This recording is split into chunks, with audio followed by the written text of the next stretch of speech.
ఈరోజు మనం చర్చించుకోబోయే జీవన సమస్య కండరాలు పట్టేయడం. కొంతమందికి మాటిమాటికి కండరాలు పట్టేస్తూ ఉంటాయి. ఈ సమస్య రావడానికి కారణాలు ఏమిటో ముందుగా వివరిస్తారా అండి? అంటే కొంతమందికి మాటిమాటికి పట్టేయడం అనేది జరుగుతుంటుంది, కొంతమందికి అప్పుడప్పుడు కూడా పట్టేస్తూ ఉంటాయి కండరాలు. అంటే మాటిమాటికి కండరాలు పట్టేయడానికి ఒక రకమైన కారణాలు ఉంటాయి, అప్పుడప్పుడు పట్టేయడానికి కొంచెం వేరే రకాల కారణాలు ఉంటూ ఉంటాయి. అంటే ముందు అప్పుడప్పుడు పట్టడానికి కారణాలు ఏంటనే చూద్దాం. మనకి ఏంటంటే మన శరీరంలో ఎటువంటి కదలిక రావాలన్నా సరే కండరాలు పనిచేస్తేనే వస్తాయి. అంటే ఒక ఎముకలు కండరాలు కలిసి పనిచేస్తేనే మనం ఏ కదలికైనా సరే, మనం మాట్లాడాలన్నా, చేతులు కదలాలన్నా, కాళ్ళు కదలాలన్నా, ఏ పని చేయడానికైనా, ఆఖరికి మన కడుపులో మనం తిన్న ఆహారం అక్కడి నుంచి కదిలి పేగుల్లోకి వెళ్ళాలన్నా సరే ఈ కండరాలు కదులుతూ ఉండాలన్నమాట. అయితే ఈ కండరాలు రకరకాలుగా ఉంటూ ఉంటాయి. మనకి పైన శరీరం పైన ఉండేటువంటి కండరాలు వేరే రకమే, లోపల ఉండేటువంటి వేరే రకమే. మనకి ఎక్కువగా ఈ పట్టేయటం అనేటువంటి సమస్య మనకి శరీరం పైన ఉన్నటువంటి కండరాలకే వస్తుంటుంది, లోపల ఉన్న కండరాలకు ఆ సమస్య రాదు అసలు. ఈ పైన ఉన్న కండరాలు పట్టేయడానికి కారణాలు రకరకాలు ఏంటంటే, ఒకటి మనం అధికంగా శ్రమ చేసినట్టయితే, అంటే విపరీతంగా ఒకవేళ ఏదైనా ఒక పని చేస్తున్నట్టయితే, అంటే ఏదైనా బరువులు ఎత్తవడం అవనివ్వండి, ఎక్కువసేపు నడిచేయడం కానీ, ఎక్కువసేపు ఏదైనా పైకి ఎక్కడం కానీ, ఏవైనా కానీ ఏదైనా ఒక పనిని ఎక్కువసేపు చేస్తూ ఉన్నప్పుడు ఈ కండరాల లోపల ఉండేటువంటి కణాల్లో ద్రవ పదార్థం అంతా తగ్గిపోయి వాటిలో ఉన్నటువంటి శక్తి అంతా తగ్గిపోతుంది. అలా తగ్గిపోయినప్పుడు ఇవి కొంచెం కుంచుకుని అలా ఉండిపోతాయి అన్నమాట. అలా ఉండిపోవడాన్ని మనం కండరాలు పట్టేయడం అంటాం. అంటే కొంచెం తగ్గి అలా ఆగిపోయినట్టుగా ఉండిపోతే ఈ పట్టేయడం అనేటువంటి సమస్యని మనం చెప్తాం అన్నమాట. అయితే ఇంకా కొన్ని ఏంటంటే, మీరు అన్నారు పదే పదే పట్టేస్తూ ఉంటాయని చెప్పాను. కొంతమందిలో ఏంటంటే కండరాలు ఇలా బిగబడినట్టుగా అయిపోయి అలా ఆగిపోతూ ఉంటాయి, కొన్నిసార్లు అలా అవుతూ ఉంటుంది. అలా అవ్వడానికి కారణాలు ఏంటంటే, శరీరంలో కొన్ని పోషక విలువలు లోపించినప్పుడు, అంటే ముఖ్యంగా కాల్షియం అది తగ్గినప్పుడు ఈ కండరాలు ఇలా బిగిసిపోయినట్టుగా అయ్యి కొంతసేపు అలా ఉండిపోయి తర్వాత అది మళ్ళీ రిలాక్స్ అవుతూ ఉంటుంది. ఇవి కొన్ని పోషక విలువలు లేనప్పుడు అనమాట.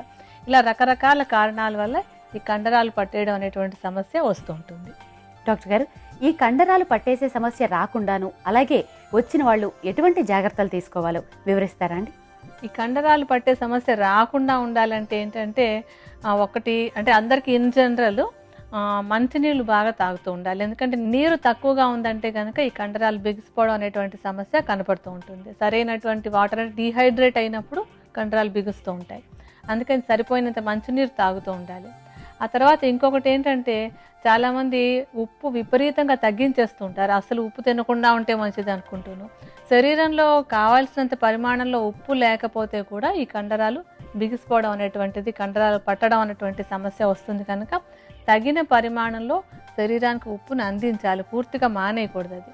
అయితే కొంతమందికి ఆల్రెడీ కండరాలు పట్టి ఉన్నట్టయితే కనుక అప్పుడు ఏం చేయాలని కూడా మీరు అడిగారు. ఇప్పుడు దానికి ఏంటంటే, కండరాలు పట్టాయి కదా అని చెప్పి గబగబా ఏదో దాన్ని ఇలా సాగతీసేసి కొంచెం ఇలా వెనక్కి వంచేసి అలా ప్రయత్నం చేస్తుంటారు. అలా బిగిసిపోయిన కండరాన్ని ఎప్పుడు కూడా గబగబా ట్రై చేసి విడదీయడానికి ప్రయత్నించకూడదు.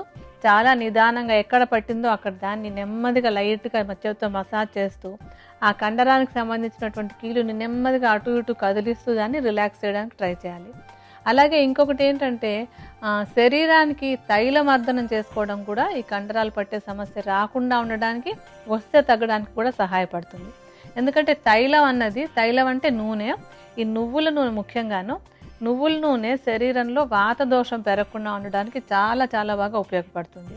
ఈ కండరాలు పట్టేయడం అవన్నీ ఏంటంటే, వాత దోషం ఎక్కువగా అయిపోయిందంటే కనుక ఈ సమస్య వచ్చే అవకాశం ఉంటుంది.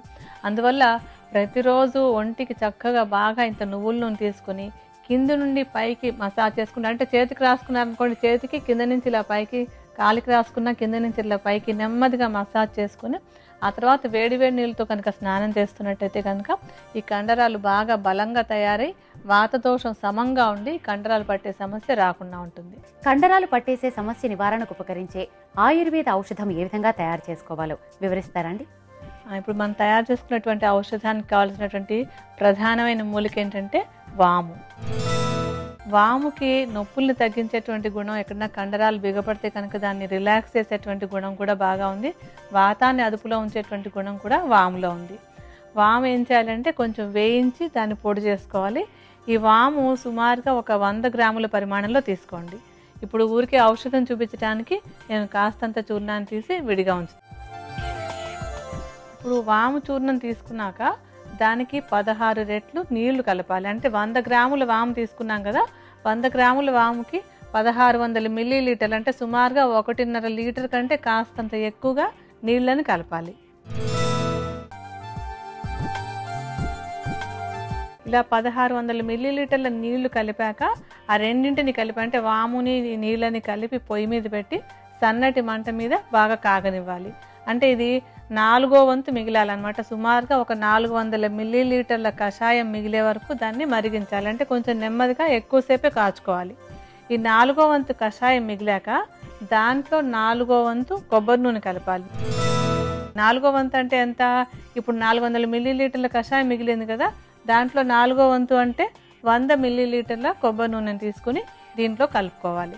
100 మిల్లీలీటర్ల కొబ్బరి నూనెను కూడా కలిపి మళ్ళీ ఒకసారి పొయ్యి మీద పెట్టుకోవాలి. మళ్ళీ పొయ్యి మీద పెట్టుకుని ఈ పాటికి మీరు చెప్తారు ఎలాగో నూనె మిగిలే వరకు కాచుకోవాలి అన్నది మీకు అలవాటు అయిపోయింది అందరికీ కూడాను. అలాగే నూనె మిగిలే వరకు అంటే 100 మిల్లీలీటర్ల ఔషధం మిగిలే వరకు దాన్ని నెమ్మదిగా కాచుకోవాలి. ఎప్పుడూ ఎక్కువ మంట పెట్టకూడదు. ఎక్కువ మంట పెట్టారంటే కనుక ఆ నూనె అంతా మాడిపోయినట్టు అయిపోయి అసలు ఔషధానికి కావాల్సినటువంటి గుణాలు ఏమీ మిగలకుండా అయిపోతాయి. అందుకని సన్నటి మంట మీద పెట్టి 100 మిల్లీలీటర్ల నూనె మాత్రం మిగిలేలాగా మెల్లగా కాచుకోండి. అంటే నూనె మాత్రమే మిగిలింది అని మనకు తెలియాలంటే ఏం చేయాలి? దానికి కొంచెం నీళ్ళ చుక్కలు దానిలో కనుక జల్లినట్టయితే వెంటనే టపటపా శబ్దం వచ్చింది అంటే నీరంతా ఎగిరిపోయింది, కేవలం నూనె మాత్రమే ఉంది అని తెలుస్తుంది. అలా శబ్దం రాలేదు అంటే కనుక ఇంకాసేపు కాచుకుని మళ్ళీ ఒకసారి నీళ్లు జల్లుకుని చూసి అది శబ్దం వస్తున్నట్టయితే కనుక నీళ్ళు ఎగిరిపోయాయి, నూనె మాత్రమే మిగిలిందని గమనించుకుని అప్పుడు తీసుకోవాలన్నమాట. ఆ సమయంలో ఏం చేయాలంటే దాంట్లో కొంచెం కర్పూరాన్ని కలుపుకోవాలి. ఈ కర్పూరాన్ని సుమారుగా ఒక 20 గ్రాముల పరిమాణంలో ఈ నూనె వేడివేడిగా ఉన్నప్పుడు అందులో వేసి బాగా కలిపేసేయాలి. ఇందులో కర్పూరాన్ని ఎందుకు కలుపుతున్నామంటే కర్పూరానికి కండరాలని రిలాక్స్ చేసేటువంటి గుణం ఉంది, నొప్పుల్ని తగ్గించేటువంటి గుణం, వాత దోషాన్ని తగ్గించేటువంటి గుణం కూడా బాగా ఎక్కువగా ఉంది.